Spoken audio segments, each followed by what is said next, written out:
हाँ जी, नमस्ते। सलमान खान बड़ा न्यूज में है। अच्छा, देखते हैं अभी। बहुत इंपॉर्टेंट सब मार्केट्स में मनी मार्केट की जब बात कर रहा था ना, मनी मार्केट में आपको बहुत सारी चीजें बताई, बैंक, शेड्यूल कमर्शियल बैंक और ये वो। अभी मैं सब मार्केट में, ये सबसे क्रूशियल वीडियो होगा। सब मार्केट में चार इंपॉर्टेंट चीजें हैं, ये भी मनी मार्केट से रिलेटेड है। और मनी मार्केट क्या है? शॉर्ट टर्म लेंडिंग बोरोइंग के लिए काम होता है। शॉर्ट टर्म क्या होता है? मान लो बहुत कम समय के लिए, कम फटाफट पैसा दो पैसा लो, ऐसे मार्केट को मनी मार्केट कहते हैं, है ना। लॉन्ग टर्म के वाले को कैपिटल मार्केट कहते हैं। सेम चीज मैं 5 बार बता चुका हूँ इधर उधर के वीडियोस के अंदर। अच्छा, इस सब मार्केट के अंदर बहुत इंपॉर्टेंट चीजें, एक तो है बिल मार्केट। बिल मार्केट, इस बिल मार्केट में हम देखेंगे क्या क्या। ट्रेजरी बिल्स, आपने सुना है? Treasury, TREASURY, treasury bill, treasury bills और कमर्शियल बिल्स, ये दो इसके अंदर आ जाएंगे। कमर्शियल बिल्स थोड़ा सा टेक्निकल होने वाला है। अच्छा, और उसके बाद हम देखेंगे certificate of deposit, CD, certificate of deposit, ठीक है, जमा का प्रमाण पत्र। अच्छा, उसके बाद हम देखेंगे call money market. Call money market क्या होता है? इस इसको जानने के बाद आपको पता चल जाएगा कि बैंक एक दूसरे को कैसे, लिक्विडिटी जब कम हो जाती है, बैंकों के पास कैश जरूरत होती है, तो बैंकों से एक दूसरे से कॉल मनी मार्केट से लिया जाता है। अच्छा, और हम देखेंगे कमर्शियल पेपर्स, कमर कमर कमर सीधी पेपर्स, कमर सीधी, कमर्शियल पेपर, कमर्शियल पेपर्स, ये चार चीजें हम देख लेंगे इसमें। तो हमारा सब मार्केट का पूरा कंसेप्ट थोड़ा थोड़ा तो दिमाग में बैठेगा। पूरा सब कुछ एक दिन में PhD नहीं होता है ना। चलो, ये चार चीजें देखते हैं, कहाँ से शुरू करें। सिक्का फेंकते हैं। अच्छा, चार गोले बनाते हैं पहले, सबसे अच्छा गोला बनेगा वही पढ़ेंगे पहले। हम्म,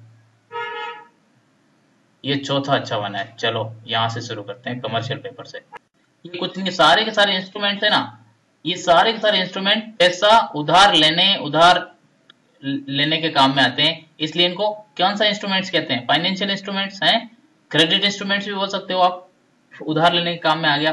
तो जो कमर्शियल पेपर्स होते हैं, ये एक्चुअली ये कॉरपोरेट या primary dealers, PDs, primary dealers मतलब RBI के डोमिनेटेड ये डीलर्स होते हैं, प्राइमरी डीलर्स होते हैं। और all India financial institutes, financial institutes, all India financial institutes. अच्छा, ये छोड़ो, देखो कॉरपोरेट वगैरह अपना पैसा मार्केट से लेने के लिए इसको इश्यू कर सकती है, और इससे कितना पैसा उठा सकता है वो जरूरी है जानना। ये 5 लाख, 5 लाख या इसके मल्टीपल में, मल्टीपल 5 लाख का मल्टीपल क्या हुआ? 10 लाख, 15 लाख, 20 लाख, 25 लाख, 30 लाख, 35, 40, 45, 50, 55, 60, ऐसे होता है ना। इस तरह से इसके मल्टीपल में ही पैसा लिया जा सकता है। अच्छा, मैक्सिमम लिमिट कौन डिसाइड करेगा?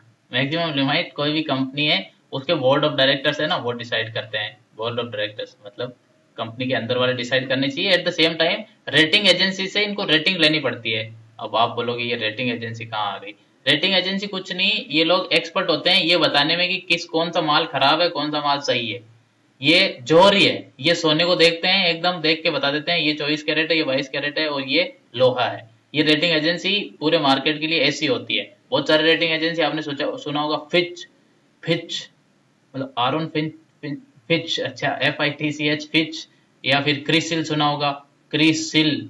फिर ICRA, ये सब रेटिंग एजेंसी है। ये पूरी कंपनीज को, कंपनी का इंस्ट्रूमेंट को ये बता सकती है इंस्ट्रूमेंट का क्या ग्रेड है। कंट्रीज को, है ना, इंडिया को भी कुछ इन्वेस्टमेंट ग्रेड देते हैं लोग, कंट्रीज को इन्वेस्टमेंट ग्रेड देते हैं, बॉन्ड को, सबको इन्वेस्टमेंट ग्रेड देते हैं। तो रेटिंग एजेंसी रेट करेगी पहले। कोई भी कंपनी, मान लो शॉर्ट टर्म के लिए पैसा जनरेट करना है, आप बोलोगे शॉर्ट टर्म क्या हुआ? शॉर्ट टर्म क्या हुआ? 6 महीने मान लो, 9 महीने मान लो, है 6 महीने, 9 महीने, 7-8 दिन के लिए भी चाहिए पैसा, तो आप कमर्शियल पेपर से आप पैसा जनरेट कर सकते हैं। अभी यहाँ क्या देखा आपने, इसके अंदर ना बहुत इजी हो जाता है, बहुत पैसा जनरेट करना इजी हो जाता है। लेकिन हर कोई, क्या होता है कमर्शियल पेपर का, कमर्शियल पेपर CP जो है, उसके लिए आप कोई गारंटी नहीं रखते कोई भी चीज का। मतलब ये कोई शेयर थोड़े है, शेयर का गारंटी थोड़े, ये तो बस इश्यू कर देते हैं कि हम आपको ये क्या होता है अभी मैं समझाता हूँ, कि हम आपको ये पेपर दे देते हैं कि एक फेस वैल्यू पे। फेस वैल्यू क्या होती है? एक पेपर के ऊपर, अरे मैं डिटेल में जाने लगा, फिर भी मान लो एक पेपर होता है, पेपर के ऊपर मान लो 5 लाख लिख दिए, या ये पेपर मान लो 10 लाख लिख दिए, यानी 5 लाख के उसके अंदर ये मल्टीपल में ये 10 लाख का CP है मान लो, कमर्शियल पेपर, है ना।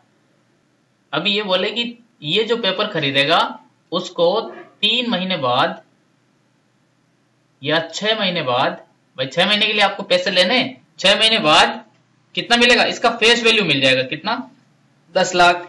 इसलिए ये कितने में बेचते हैं ये लोग, ये डिस्काउंट पे बेचते हैं, डिस्काउंट पे बेचते हैं कि नहीं बेचते हैं। तो मान लो ये बोल दे कि ये सर 9 लाख रुपए का मिल रहा है अभी, अभी इसका रेट कितना है, 9 लाख रुपए। अगर आप इसको रखोगे 6 महीने, 6 महीने के बाद हमारे किसी काउंटर पे आके, या इसको डिमेटेरियलाइज फॉर्म में भी रख सकते हैं, मतलब सिर्फ ई, मतलब डिमेटेरियलाइज क्या हुआ, जिसका पेपर नहीं हो, सिर्फ आपके एक ऑनलाइन रिकॉर्ड में रहे, वैसे फॉर्म में भी रखा जा सकता है। ये आके आप ले लोगे, 6 महीने बाद आपको 10 लाख मिल जाएंगे, है कि नहीं। तो अपने आप में ये क्या है, डिस्काउंट नहीं है, डिस्काउंट भी मिल गया ना, तो इसकी फेस वैल्यू है 10 लाख रुपए, और आपको ये फेस वैल्यू मिलेगी 6 महीने बाद। तो इस तरह का सिस्टम होता है। इससे क्या है कि कंपनी, देखो भारत की जब एलपीजी शुरू हुआ था, अब एलपीजी क्या है, ये लिबरलाइजेशन, प्राइवेटाइजेशन और ग्लोबलाइजेशन। भारत की इकोनॉमी जब खुली थी 1990 में, तब जरूरत महसूस हुई कि जो जो प्राइवेट कंपनी है उनको पैसा चाहिए होगा, मतलब प्राइवेट कंपनी को इसलिए पैसा चाहिए होगा कि बाहर की कंपनियां यहाँ के काम करेगी, उनका बहुत इनोवेटिव मैकेनिज्म होता है पैसा जनरेट करने का, तभी तो वो काम कर लेते हैं इस तरह से अच्छे से, इतना स्मूथली फटाफट चीजें बेचने लग जाते हैं। तो शॉर्ट टर्म में पैसा, भाई किसको पैसे की जरूरत नहीं पड़ सकता, कंपनियों को भी जरूरत पड़ सकता है। तो इसलिए ये एक और मैकेनिज्म कमर्शियल पेपर दे दिया कि आप शॉर्ट टर्म के लिए, मान लो आपको कुछ चीजें स्टॉक करके रखनी है, कुछ पैसा खरीद, उसके लिए पैसा लेना है फटाफट। अब आप नया, वो कुछ नए शेयर तो इश्यू नहीं कर सकते ना इतना छोटे टाइम में, क्योंकि वो कैपिटल मार्केट का पार्ट हो जाएगा, उसमें बहुत ज्यादा रेगुलेशन है। यहाँ कोई रेगुलेशन नहीं है, फटाफट आप अप्रूवल लिए, क्रेडिट रेटिंग एजेंसी से आपने रेटिंग ली, बोर्ड से अप्रूवल लिए, और आपने इश्यू कर दिया कमर्शियल पेपर, 3 महीने बाद में चुकता कर दिया, किसी को हवा भी नहीं लगी है, भनक तक नहीं लगी किसी को, है ना। इस तरह से ये एक सिस्टम है। अभी हम देखेंगे सर्टिफिकेट ऑफ डिपॉजिट, बच गया। अच्छा, उसके बाद हम और क्या देखेंगे, बिल मार्केट। बिल मार्केट में क्या क्या थे, कमर्शियल बिल और ट्रेजरी बिल्स, टी बिल्स भी कहते हैं उनको, और call money market, call money market, ये अगले वीडियो में देखेंगे। चलो okay, bye bye, thank you, have a nice time. Subscribe करो, ये IASTOS youtube.com/IASTOS सब्सक्राइब कर दो, और लाइक भी कर दो। IASTOS गूगल में सर्च मारो, जो भी पेज आए उसको लाइक मारते चलो। हम भी खुश, आप भी खुश, और दुनिया का भी भला। Okay, bye bye.